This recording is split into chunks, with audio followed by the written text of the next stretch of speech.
Doctor صاحب اللہم انکا عفو تحب العفو فاعف عنی، یہ عفو کیا ہے؟ ایک تو یہ فرمائیے، دوسرا یہ دعا کیا ہے؟ کچھ احباب نے کمنٹ بھی کیے تھے اس دعا کے حوالے سے کہ یہ دعا خاص ہے لیلۃ القدر کے لیے، ذرا اس کے بارے میں کچھ تفصیلی گفتگو کریں۔ دیکھیں، کوئی اہم موقع جب ہوتا ہے تو آدمی کو یہی احساس ہوتا ہے کہ میں کوئی ایسا کام کروں جو سب سے بہترین ہو۔ مثلا مجھے یاد ہے کہ میں جب پہلی دفعہ اعتکاف بیٹھا تھا تو اپنے والد صاحب کے ساتھ، اللہ تعالیٰ ان پر رحمت نازل فرمائے، آمین، تو گاؤں کی مسجد میں والد صاحب تو ہر سال بیٹھتے تھے اعتکاف، تو میں بھی ایک دفعہ بیٹھ گیا، بچپن کی بات ہے۔ تو ابھی اعتکاف میں کوئی دوسرا دن ہوگا تو میں نے والد صاحب سے پوچھا کہ ابا جی عبادت، سب سے بہترین عبادت کیا ہے؟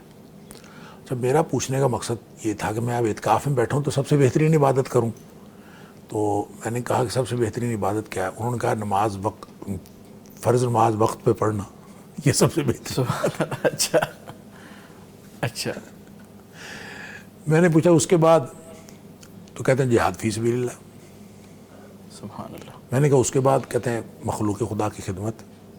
اب وہ جو میرا کام تھا وہ تو بڑا ہی نہیں، بالکل، میں جو پوچھ رہا تھا میرا خیال تو تھا کہ اس میں، تو پھر بہرحال بعد میں انہوں نے کہا زیادہ تلاوت قرآن کرنا اور نوافل وغیرہ پڑھنا۔ لیکن یہ میں یہ عرض کر رہا ہوں کہ ہر بندہ جس وقت وہ کوئی موقع دیکھتا ہے تو اس موقع پہ اس کا خیال ہی ہوتا ہے کہ میں سب سے بہترین کام کروں۔ اب یہ اتنی عزت والی رات، فضیلت والی رات، رحمتوں برکتوں والی رات، جس کا قرآن میں بھی کہہ دیا کہ 1000 مہینے سے بہتر ہے، اور پھر نبی پاک صلی اللہ علیہ وسلم نے بھی حکم فرمایا کہ اس کو تلاش کرو، تو یہ گویا ایک انتہائی اہم موقع ہے۔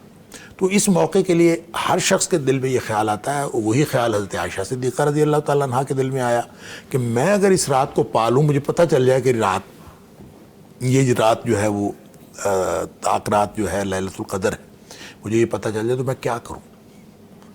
تو کیا مانگوں؟ اللہ سے کیا مانگوں؟ نبی پاک صلی اللہ علیہ وسلم معافی مانگ لینا، اللہ اکبر، اللہ سے معافی مانگ لینا، اور یہ کہہ دینا کہ اللہ تو معاف کرنے والا ہے، معافی کو پسند کرتا ہے، مجھے بھی معاف کر دے، سبحان، یہ دعا کرنا۔ دیکھیں، ایک ہے عفو کا مطلب تو ہے معاف کرنے والا، ٹھیک ہے، عفو کرنے والا، اور وہ عفو کرنے والا وہ اللہ کی ذات ہے، اللہم انک عفو۔ اور عفو کیا ہے؟ عفو ہے کسی چیز کو درگزر کرنا، معاف کر دینا کا مطلب ہوتا ہے درگزر کرنا۔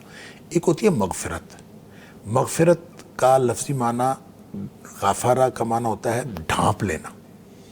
تو اگر کسی کا گناہ ہوا ہے اور گناہ کے بعد وہ توبہ کرتا ہے، استغفار کرتا ہے، اللہ تو مجھے بخش دے، میں استغفر اللہ کہتا ہے یا رب اغفر لی کہتا ہے، اللہ تو مجھے بخش دے، تو وہ کیا ہوا گناہ جو ہے گویا وہ ایک کھاتے میں لکھا ہوا تھا تو اللہ تعالیٰ اس کو بخش دیتا ہے۔ اور اگر اس کی سچی توبہ ہو اور سچا اس نے زبان سے استغفار کیا اور واپسی اس کی سچی ہو، عملاً جو واپسی ہے، کیونکہ توبہ عمل ہے اور استغفار قول ہے، اگر یہ سچا ہو تو نبی کریم صلی اللہ علیہ وسلم فرمایا التائب من الذنب کمن لا ذنب لہ، گناہ سے توبہ کرنے والا ایسے ہے جیسے گناہ ہوا ہی نہیں، گویا اس کے بھی نشانات اللہ تعالیٰ مٹا دیتا ہے۔ سبحان اللہ۔ لیکن یہ معافی جو ہے نا، یہ اس سے بھی بڑی چیز ہے۔ معافی تو یہ ہے کہ آپ کے عمل سے ہی اللہ تعالیٰ درگزر فرما دے کہ تو جو مرضی کرتا رہے، خیر ہے، میں تجھے، جیسے عثمان غنی رضی اللہ تعالیٰ عنہ کو نبی کریم صلی اللہ علیہ وسلم نے فرمایا تھا جیش الاسرہ میں، جب انہوں نے دینار دیے تو انہوں نے کہا کہ آج کے بعد عثمان کا کوئی عمل اس کو نقصان نہیں دے اللہ اکبر، ما ضر عثمان ما عمل بعد هذا اليوم، سبحان اللہ۔ آج کے بعد عثمان جو بھی کرے گا اس کا کوئی عمل اس کو نقصان نہیں دے گا۔ یہ ہے معافی، سبحان اللہ۔ یعنی اللہ تعالیٰ اگر معاف کر دے تو اس کا مطلب یہ بالکل ایسے درگزر کرنا، آپ کا بچہ آپ کے سامنے شرارتیں کر رہا ہو تو آپ اگر اس کے بارے میں بہت کانشیس ہوں گے، آپ بات بات پہ ٹوکیں گے، یہ نہ کرو، وہ نہ کرو، یہ نہ کرو، یہ نہ کرو، آپ اس کا ہاتھ پکڑیں گے، یہ۔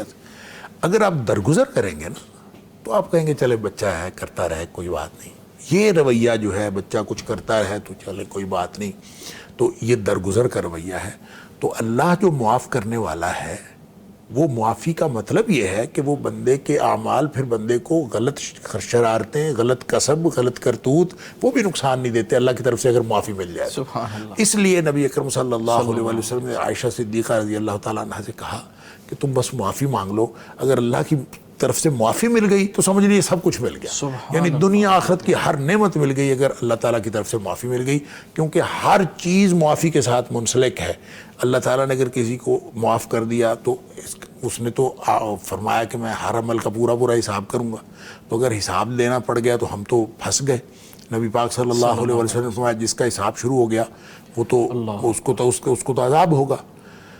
اللہ تعالیٰ معاف فرمائے. تو اس کا مطلب ہے حساب یسیر کا جو معنی عائشہ صدیقہ رضی اللہ تعالیٰ نے پوچھا تو نبی پاک صلی اللہ علیہ وسلم فرمایا وہ تو صرف ایک پیشی ہوگی, سامنے بس پیش ہوگا, اور اللہ تعالیٰ نے فرمایا وہ بھی درگزر ہوگا, وہ بھی عفو ہوگا. تو اصل چیز عفو ہے. تو اللہ سے ہمیشہ عفو مانگنا چاہیے, معافی مانگنی چاہیے. تو اللہ تعالیٰ سے معافی مل جائے تو سمجھے ہر چیز مل جاتی. میں یہاں پہ ایک واقعہ ضرور عرض کرنا چاہتا ہوں. والد صاحب کی بات ہو رہی تھی. دیکھیں میں نے والد صاحب کو 27 سال اپنی ہوش آواز کی عمر میں دیکھا ہے, اور میں نے والد صاحب کو جتنا سنت کا عامل دیکھا ہے میں نے اپنی زندگی میں کوئی نہیں دیکھا. مطلب وہ قہقہ تک نہیں لگاتے تھے کہ نبی پاک صلی اللہ علیہ وسلم قہقہ نہیں لگاتے تھے اس لیے قہقہ نہیں لگاتے. اللہ اچھا, ہر چیز کو کنٹرول اس طرح کرتے تھے, ہر بات سنت کے مطابق کرنے کی کوشش کرتے تھے. اچھا 98 میں والد صاحب کا انتقال ہوا, تو انتقال کے بعد آج تک 98 سے لے کر آج تک 2 دفعہ میری خواب میں والد صاحب سے ملاقات ہوئی. اچھا. دونوں دفعہ انہوں نے معافی کی بات کی ہے, اور انہوں نے مجھے ایک خواب تو بالکل اسی طرح تھا کہ میں نے والد صاحب کو دیکھا ہے کہ وہ لیٹے ہوئے ہیں کسی سفید سے کپڑے میں. تو میں والد صاحب سے, اچھا مجھے پتہ ہے کہ والد صاحب فوت ہو چکے ہیں, تو میں والد صاحب سے آگے ہو کے پوچھتا ہوں کہ ابا جی کیا بنا, تو مجھے کہتے ہیں مجھے معافی مل گئی ہے. اللہ اکبر. اچھا یہ آپ نے خواب میں دیکھا؟ خواب میں دیکھا. صحیح. مجھے کہتا ہے مجھے معافی مل گئی ہے. اچھا میں بعد میں سوچتا رہا کہ اگر اس طرح کا بندہ جس نے ایسی زندگی گزاری ہے کہ میرے خیال میں وہ اس دور کے آدمی نہیں تھے کہ انہوں نے جتنا زیادہ اپنی زندگی کو سنت کا پابند بنایا, ان کو بھی اگر صرف معافی ملی ہے تو پھر ہمارا کیا بنے گا. تو اصل معاملہ ہے معافی سے حل ہونا ہے. بات یہ ہے جتنی بھی آپ کرتے ہو محنت یہ اللہ تعالیٰ کی معافی کا استحقاق حاصل کرنے کے لیے کرتے ہیں. دوسرا بھی کوئی خواب بہت لمبا نہیں ہے, اس میں یہ تھا کہ مجھے جیسے ہم گاؤں میں والا ہمارا گھر تھا تو ہم وہاں بیٹھے ہوئے ہیں صحن میں, والد صاحب بھی عصر کے وقت عام طور پر قرآن مجید پڑھتے, 4 پائیاں بچھی ہوتی تھی وہاں بیٹھ جاتے تھے. تو وہیں بیٹھے ہوئے مجھے کہتے ہیں ہم ادھر آؤ میں آپ کو معافی کا طریقہ بتاؤں.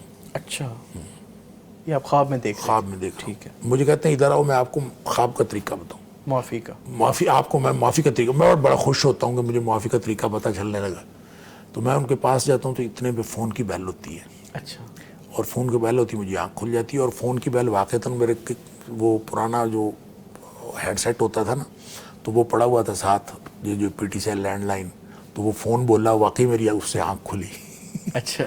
تو میں ایک دفعہ تو مجھے بڑا افسوس ہوا کہ مجھے والد صاحب معافی کا طریقہ بتانے لگے تھے اور مجھے جو ہے وہ آنکھ کھل گئی ہے فون بیل سے. لیکن مجھے اگلے لمحے مجھے خیال آیا معافی کا طریقہ نبی کریم صلی اللہ علیہ وسلم نے بتایا ہوا ہے. اس میں پریشانی یہ تو صرف انہوں نے توجہ دلائی ہے کہ معافی مانگنی چاہیے, لہٰذا اپنی زندگی میں معافی کی کثرت کرنی چاہیے, ہر وقت معافی. اور معافی حقوق العباد کے حوالے سے بھی اور حقوق اللہ کے حوالے سے. نماز پڑھ کے خوش نہ ہو کہ میں نے نماز پڑھ لی ہے, نماز پڑھ کے اللہ کا شکر کریں کہ اس نے سجدے کی توفیق دی ہے, پھر ساتھ جو ہے وہ اللہ سے معافی مانگیں, یا اللہ اس میں نماز کا میں حق نہیں ادا کر سکا تو مجھے معاف کر دے. روزہ رکھا ہے اللہ کا شکر ادا کریں کہ اللہ نے روزہ رکھنے کی توفیق دی ہے, ساتھ اللہ تعالیٰ سے معافی مانگیں یا اللہ اس میں جو غلطیاں ہوں گی تو معاف کر دے. ہر عمل کے اندر یہی اہل ایمان کی قرآن نے کہا ہے کہ اہل ایمان جو ہیں وہ سارا کام کرتے ہیں, شرک بھی نہیں کرتے, آیات پر ایمان بھی رکھتے ہیں, صدقہ خیرات بھی کرتے ہیں, پھر اللہ سے ڈرتے رہتے ہیں کہ اس لیے کہ انہوں نے لوٹ کر اللہ کی طرف جانا ہے. تو یہ اگر کیفیت رہے تو پھر انشاءاللہ امید ہے کہ اللہ تعالیٰ سے معافی مل جائے گی.